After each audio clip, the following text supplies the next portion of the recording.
Support for Music Money University and the following message are brought to you by TuneCore.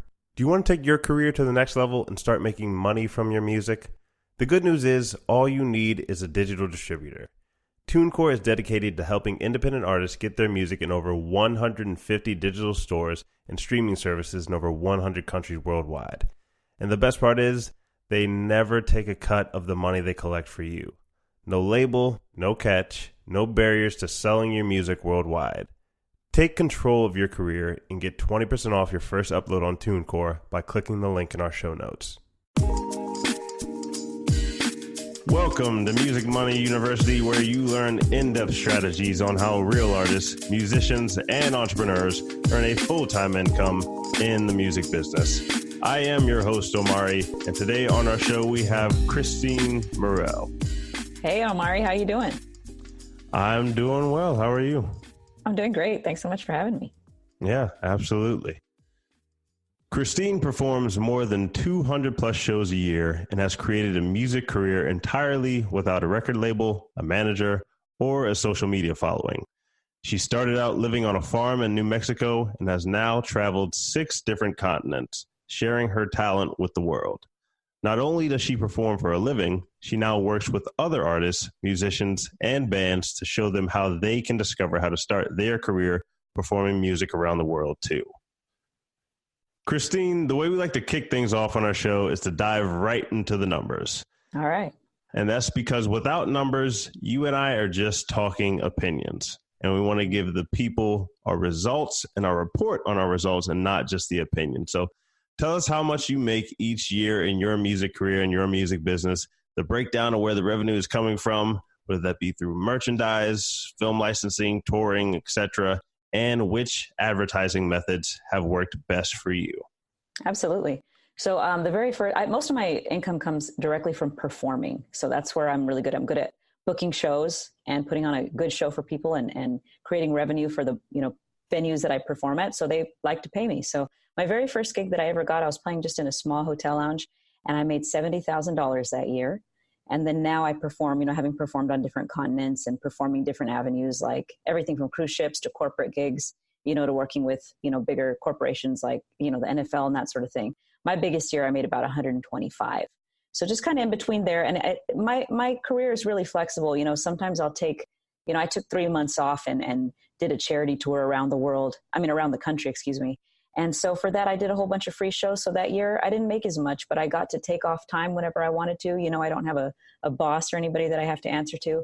So performing is really flexible. So everything's kind of stuck in between $70,000 to $125,000 a year. Most of my income comes from actually reaching out organically. So you mentioned that most of my, I've created a career based off of without social media, without a manager, without a record label.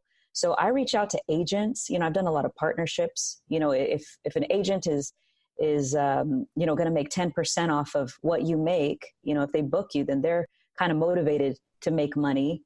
So if they're making money, you're making money. So I've partnered with lots of agents, and then I also do a little bit of advertising online through websites like gigsalad.com, gigmasters.com. But to be completely honest, I've done some years where I've done almost 400 paid shows in a year. And most of that came from working with agents or working with other partners where other people had, incentive to book me or to go out and book shows as well. So kind of just a lot of things in between, but that's where the real money is for me in my career, has been partnerships. Okay. So of those paid shows, are you counting like merchandise sales in there, or is it just straight fee that they pay you and that's not including anything? Do you get to sell items at the shows, or how does that work for your? Yeah. So actually most of my income, since I'm doing a lot of like corporate stuff, I perform at a lot of big casinos, a lot of really nice events, for like, Porsche or NFL or Dancing with the Stars, those sorts of things.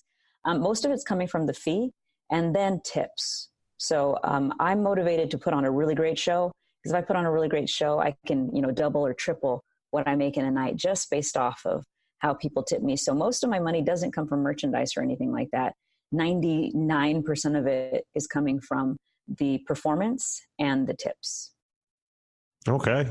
Yeah, it's a little bit different than some of them we've interviewed in the past. So Is there a certain way that you go about getting the tips, or is it just performance based? Yeah. So what I tell people, I mean, I know a lot of people that make their money off of like, merchandise and, growing followers and that sort of thing. And that takes a long time. You have to grow a following and you have to grow, fans, and you have to like talk to people. The great thing about performing is you can be performing as early as next week, but you have to know how to perform for strangers. So for example, I was looking at, I talked to people about how I created my career based off of having no social media following. So if you have no social media following, no one's buying tickets, no one's buying merchandise, how do you book a gig and how do you perform for a audience that has no idea who you are? So for me, I created a set and a show that was mostly created around know and love to hear. Then they're going to love seeing you. They don't care what you look like. They don't care where you're from. They don't care if they're your friend on social media. You're playing a song that they love, So I learned, the hard way. I spent, many years jumping on stages and learning what songs people don't like. I jumped on stage and, people have walked off the dance floor. So I learned all the songs people don't like. But in the meantime, I learned all of the amazing songs that make people sing along and dance and that sort of thing. So I can show up to a crowd that I, don't know a single human being in the audience and perform for them. And it's mainly knowing what songs to sing and finding venues that, for me, again, a lot of artists make their money because they have a huge social media following. So they sell tickets and that sort of thing. Well, I was going, man, that's a lot of work. It's a lot of work to sell tickets. It's a lot of work to stay in touch with fans. That's a lot of work. How do I do the lazy way of making money doing music? And so for me, I found venues that already had built-in crowds, because I knew if a venue had a built-in crowd, and let's say they sell alcohol and food and that sort of thing, then they don't want that crowd to leave. People go bar hopping. So if someone goes and buys one drink somewhere or one drink at a casino or that sort of thing, and they leave, that casino is now losing money. So I decided I'm going to create a really, kick butt show, but I need to find places that need me. So I found casinos that, if I could get there and keep their crowd there all night, I knew that not only would I make tips, but that casino is going to call me back every week or, every, 2 days a week.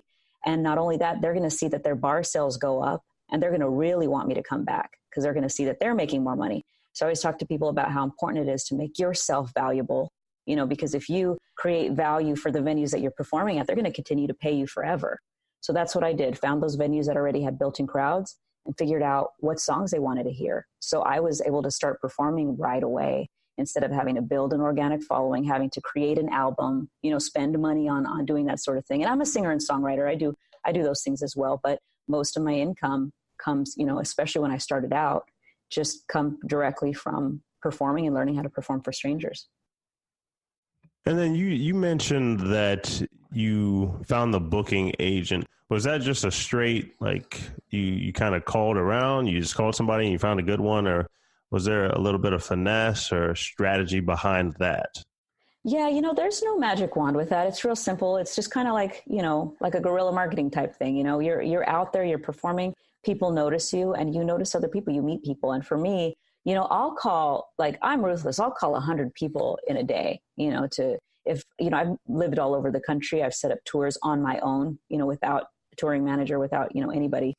And what I'll do is I'll just call whatever city I want to perform in. And you know what, if I call a venue and they say, and I say, hey, how do I get booked at your venue? And they go, okay, you need to call, Bob Smith Agency.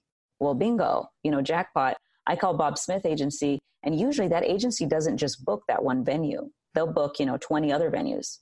And that's what's really valuable about creating these partnerships, because they've done all the work for you. So they'll know like 20 venues that want to book artists like you. So now you're not calling 20 venues, trying to submit yourself, calling back, showing up to audition, none of that. Instead, you create one partnership with one agency and they've already done all the work for you. Gotcha. Okay. So this strategy is really actually just based on your skill and talent. It's not so much the marketing. Like, yes, there's marketing elements behind keeping a crowd. But it's mostly just, these people like my live singing talents. Yeah, and that's the thing, because I tell people, and you mentioned getting into how I now work with other artists and help other artists and musicians also do what I've done. Is I always tell everybody, what is it that you want? Do you want to get paid or you want to get popular? And for me, so many people spend so much time trying to get popular. on Instagram and Facebook. Well, it's good that you get popular, but sometimes if you don't know how to then, close a sale, you don't know how to, sell your merchandise, you don't know how to get those people, sometimes, I now have a good social media following, but even that social media following, it doesn't mean that they purchase your products. It doesn't mean that they buy your albums. It doesn't mean that they always stream your music. It doesn't always equal money.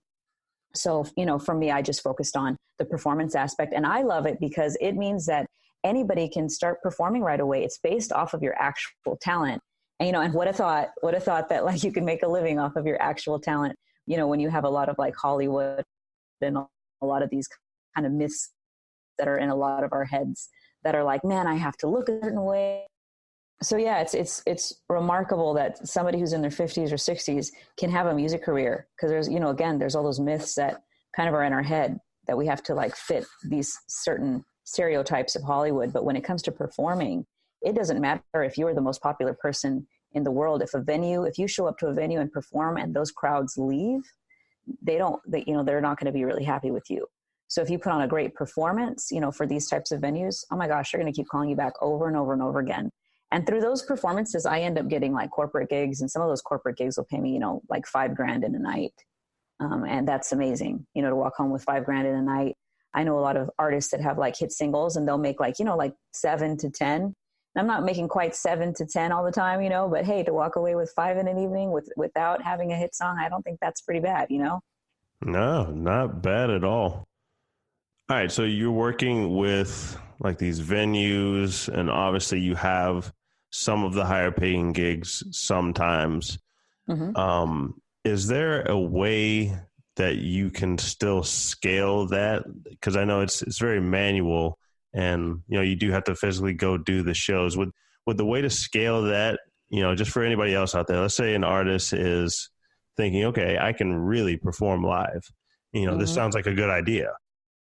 Not to say that, doing $100K a year, $80K, like that's really good money. But is there like a way to specifically go for those corporate gigs and like all the higher paying shows, or is that just like something that's a little bit out of your hands? So there's 2 ways that you can scale that. So one way, like you said, with corporate, you can reach out specifically to corporate gigs. So, or especially like you can do tribute bands, you can, work on just the higher paid gigs, but it caps out, right? Because you only have so much time. So whenever you only have so much time, you can only book so many shows, correct? So another way that you can scale that, where it kind of becomes limitless, is not only do you perform, is you create these amazing relationships with these venues to where not only do they love your show, but they trust your opinion of other artists. At that point, like for myself, if let's say you want to book, you're performing at a resort on a Friday, and you get called by 2 other casinos or 2 bars or 2 whatever, and they want you to perform there. Well, you can't, right? Because you're already booked. So there's 2 other venues that want to book you. You can't play there simultaneously. But if you have a great relationship with them, you can recommend other artists and other bands. And if they're paying, let's say they're paying $1,000 a night, and you take a 10% commission fee, you've now made $100 just by making a referral. So that's a great way. I actually have worked with a lot of people that really enjoy that. That's not something that I always enjoy doing. I actually more enjoy showing people how to book themselves, but that is one way that you can scale. And I know people that have made a really great living. In fact, one of the young ladies that I work with, she pays her entire mortgage every month simply off of booking other artists.